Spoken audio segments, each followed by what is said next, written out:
Our top story comes from the sensational twist right now that has emerged in the shelter home horror of Bihar, Muzaffarpur, where minor girls were drugged, serially raped by its owner. In a murky turn, it has emerged that at least 11 women and 4 children have in fact gone missing from another shelter run by the same main accused, Brijesh Thakur. This second shelter is located close to the first horror shelter, where 34 girls were subject to unimaginable sexual assault by the accused and his associates. The Bihar police has meanwhile filed a second FIR against Thakur. मैंने FIR कराया इसलिए है कि भैया 20 मार्च को जब team गई थी तो 11 महिलाएं थी, है ना। वो महिलाएं कहाँ गई, क्या हुआ और उन्होंने क्या रोजगार हासिल किया, इसके बारे में एनजीओ के द्वारा कोई सूचना नहीं दी गई है। ठीक है, इसी की जांच के लिए FIR दर्ज कराया गया है। All right, let me connect to my colleague Rohit Singh, who's joining us live with more details on the story. Rohit, it's spine-chilling to say the least.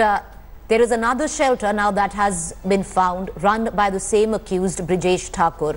What is emerging from that shelter?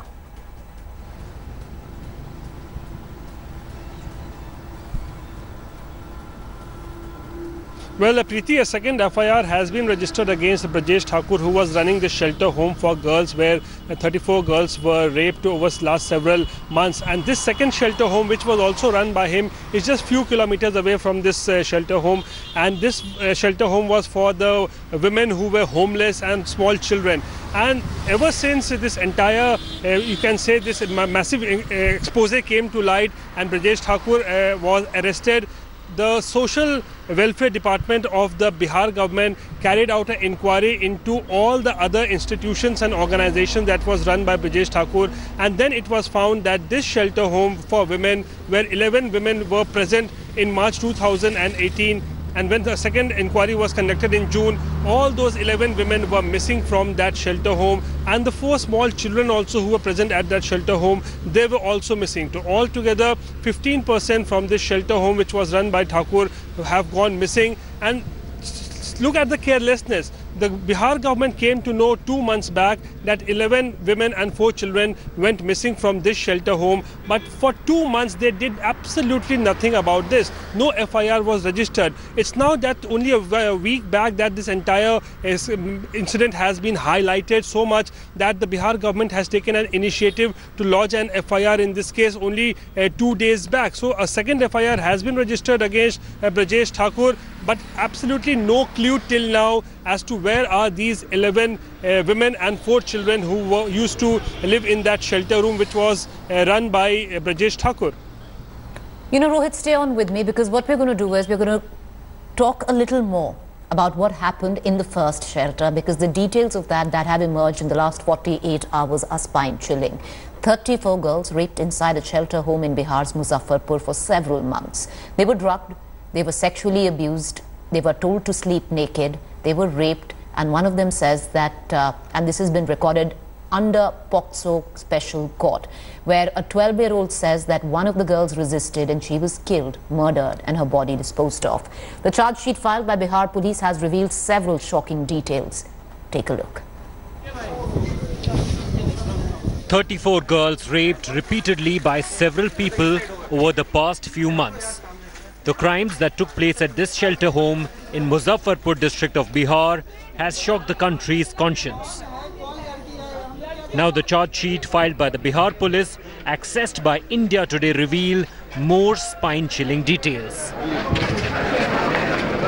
The girls who were living at this shelter home in Muzaffarpur were asked to sleep naked at night, and the women or the female staff of this shelter home used to have sexual contact with these girls here at night. And if any girl used to counter them, then Brijesh Thakur, who is the owner of this shelter home, used to beat these girls brutally, thrashed them.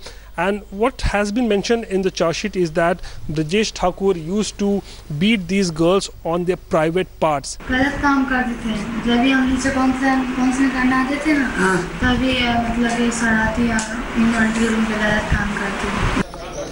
The charge sheet alleged the girls were probably drugged by the staff. The police have found evidence that points to this direction. The police have recovered 67 kinds of drugs. These drugs and syringes that were found in this room were used to drug these girls, and then they were forced into sex trade. The police claim the shelter home was virtually made a brothel where girls were forced into flesh trade for the clients. बच्चियों का जो बयान आया है उसमें स्पष्ट तौर से चकला चलाने का एक जिक्र आया है कि वहां पर बिल्कुल इस तरह से कोठे में नेताजी ऊपर जाते थे, जिस लड़की का चुनाव करते थे उस लड़की को उसके साथ जाना पड़ता था. The sex scandal has put the Nitish Kumar government in a spot. The opposition is asking why the state government was late to crack down on the criminals. ये अत्यंत दुर्भाग्यपूर्ण है और बिहार की सरकार ने तुरंत ही उस पर अमल किया और सीबीआई को सौंपा.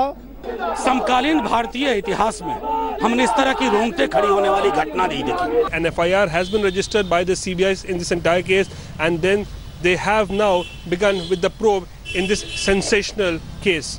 With camera person Nadeem Alam and Mani Bhushan, this is Rohit Singh in Muzaffarpur for India Today. To connect back to Rohit Singh, who's been reporting out of Muzaffarpur in the last 48 hours. Rohit, you know, the buck can't just stop with a CBI probe. There needs to be investigated the government culpability in all of this, as you just pointed out, the number of girls that have been missing in both these homes. Who is accountable for that?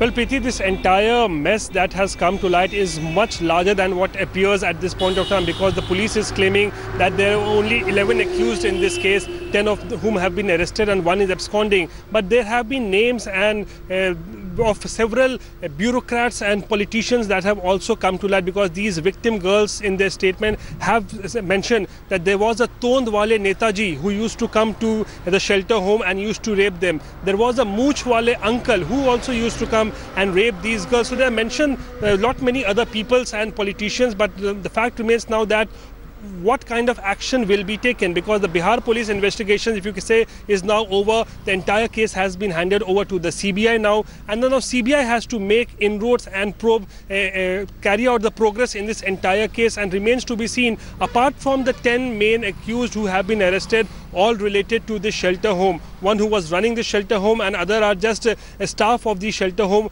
What kind of action is taken against the politicians and officials whose names have also come up in this entire case?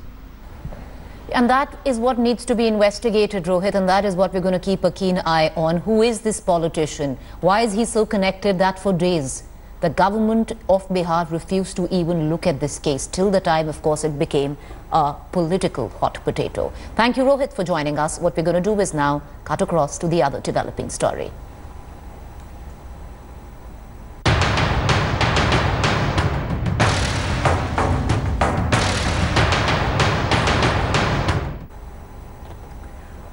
Bengaluru pubs are protesting now as the police have pulled the music plug on the pubs in the city. Bengaluru police have issued notices to as many as 400 pubs, bars, restaurants and other commercial establishments in the city, stopping them from playing live music. Pub owners now have to obtain a license before playing music. The Bengaluru Police Commissioner has said that pub owners have to follow provisions of the Licensing and Controlling of Places of Public Entertainment Order 2005. The order makes the police permission mandatory for playing even recorded music. Recently, the top court upheld the decision of the Bengaluru police after it was challenged by pub owners. Meanwhile, residents have lodged a protest and complained about noise pollution and traffic menace in localities due to the pubs. Effectively, what this license is doing, by having the OC clause built in, it's shutting down 90% of businesses. So we don't know what to do. So we're just saying, give us legislation. We're happy to comply. I think it's a good thing. We're not doing anything else. Please come and check our businesses, make sure all the safety norms are there. But let's make it common sense, because this particular clause gives us no options to get the license. I believe it's come so abruptly. Like, we haven't been given a notice. We haven't been told that anything like this is going to be happening. And as musicians, we prepare ourselves. There's a lot of preparation that goes into getting up on stage and putting up a show to entertain a crowd, right? And you put in so much effort, and then 2 days before they just tell you, you know, your show's cancelled. So what do? I mean, for me, this is absolutely ridiculous. All right, connecting to my colleague Nolan Pinto, who's been reporting on the story. Nolan, how is Bengaluru reacting to all of this? Because this is for the first time that the citizenry is split on it. Because you have at one side those who believe that the music is too loud, especially those who live around these pubs, and the other, of course, who say, why curtail a good time? Well, as of now, most of the pubs, or actually not just most of the pubs, all the pubs, restaurants and those establishments that serve liquor as well as food are not allowed to play music. Now, this is because of this particular rule that the police, the Bangalore City Police, have decided to enforce after they got the go-ahead from the Supreme Court. Notices were sent to all these pubs, restaurants, stating that if you do not have this particular license, when you're talking about the license, to get this license from the police, you require two things. One, you require an occupancy certificate or an OC, and also second, you need an NOC, that's a no objection certificate from the fire department. Now, once you get these two certificates, you provide it to the police, and then the police, then once they confirm that yes, everything is fine, will give you the license to go ahead and play music, that is live bands and recorded music. But as of now, the biggest issue that most of these establishments are facing is that the buildings that they are situated in do not have OCs or do not have NOC. Now, when we spoke to some of the owners, they said that for the NOC from the Fire and Safety Department, they've actually done everything, they've got everything ready, they've given it, the documents to the Fire Department. It's being delayed from there. And when it comes to the occupancy certificate, for some of them, they are tenants, they're not owners of the buildings, they have to get it from the building owners. And for many others, what they say and tell me is that most of the buildings in the city do not have occupancy certificate, and in spite of that, the BBMP all this while has collected tax, BWSSP has given water connection. So why are they being unfairly targeted is what they say. But on the other hand, the residents, especially in areas like Indranagar and Koramangala, they tell me this. They're not against music being played, but they want all these establishments to follow the rules. Rules either put by the BBMP or the fire force or even by the police. They just want them to follow the rules. Now, what is it, Nolan, that the pub owners are planning to do about this? Well, in fact, the next plan of action for them is to actually approach the ministers over here and try and ask them to come out with what they actually use. And I want to quote them. They say a common sense sort of rules which can be followed, which can be implemented, and also that they need to sit and talk this out. And this is what they want. They say that the residents are not willing to speak to them, and the only option for them is actually to try and garner public opinion, to bring about rules that everyone can follow, and that, basically is a win-win situation for everyone. Thank you, Nolan, for joining us. We'll come back to you for more updates. Meanwhile, a quick break. When we return, Congress President Rahul Gandhi met the ailing DMK patriarch Karunanidhi. Getting you the full report. Stay with us. VIP visitors continue to make a beeline to visit ailing DMK patriarch Karunanidhi. Now, just a few minutes ago, Congress President Rahul Gandhi was at the Kaveri Hospital in Chennai to meet Kalaignar. Later, addressing the media, Rahul Gandhi wished him a speedy recovery. He said, Karunanidhi embodies the spirit of Tamil Nadu. Listen in. I wanted to come and see Karunanidhi ji and stand with him. He has the spirit of the Tamil people. We have a long relationship with Karunanidhi ji, so I thought I would come and see. I was quite happy to see that he is doing well. He is very tough and he's stable. Thank you. All right, let's move on. Telecom regulating body head RS Sharma, who accepted the dare on Twitter to make his Aadhaar number public, has now hit back at critics. In an editorial in a national daily, the TRAI chief claims that the challenge had never been about phone numbers and other information, but about causing harm using his Aadhaar number. In a detailed rebuttal, the TRAI chief assures that Aadhaar provides only authentication services and the real vulnerabilities are in domain and interface where Aadhaar is used. On the issues of breach, Sharma claimed that Aadhaar design ensures safety and does not increase digital vulnerability.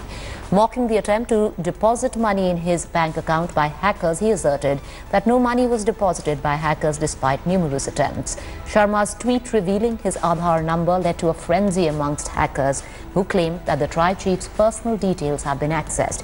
UIDAI rebutted all claims and said that the data flaunted by hackers like TRAI chief's mobile number and address were always in public domain. I want to cut across to my colleague Meetu Jain, who's been tracking the story very closely. You know, Meetu, that entire editorial, rather touchy there, because clearly, especially what we saw erupt on social media, touched a raw nerve. Well, you see, where there are 2 points to this, Nidhi. Number one, what RS Sharma is saying. RS Sharma has, of course, done the unthinkable of, putting out his Aadhaar number in public. Usually what UIDAI says is that you don't publish your Aadhaar number, you put out your virtual ID if you have to. So essentially, your RS Sharma has not only broken the law, but he has also, of course, compromised his own data. But while talking about compromising data, remember what is important is that while no harm has come to RS Sharma, as he claims no harm has come, what is important is that in the days to come, can this data be misused? One doesn't know. What can be misused right now is the fact that his, what hackers did is that they managed to get his frequent flyer number from Air India chatbot, and essentially that number is the password to change his Gmail password. So essentially it's very easy now. If the hackers wanted, they could have just entered into his Gmail and stolen a lot of his data and looked at his private data. So essentially, while by hacking Aadhaar, you may not be able to, say for example, do a whole lot of things like you were wanting to do, but by getting other kind of data, there is a lot of harm that can be done. Now the jury is out on that one, but where RS Sharma is concerned, RS Sharma is very clear. He says that it's a whole lot of people there who are trying to game Aadhaar, and the reason they want to do this is, number one, they want to continue with Benami transactions and so on, and essentially they want to, the Aadhaar system to go so that they can continue with activities that are not in keeping with the law. Thank you, Meetu, for joining us. We'll come back to you for more updates. Meanwhile, it's a wrap on this edition of 6 p.m. Up next is our sports show, but for all the latest news and updates, do log on to indiatoday.in. You can also download the India Today app. Thanks for watching the video. For more such news and updates, please like, share and subscribe to India Today. Also check out our other great videos from our channel. We know you will love to.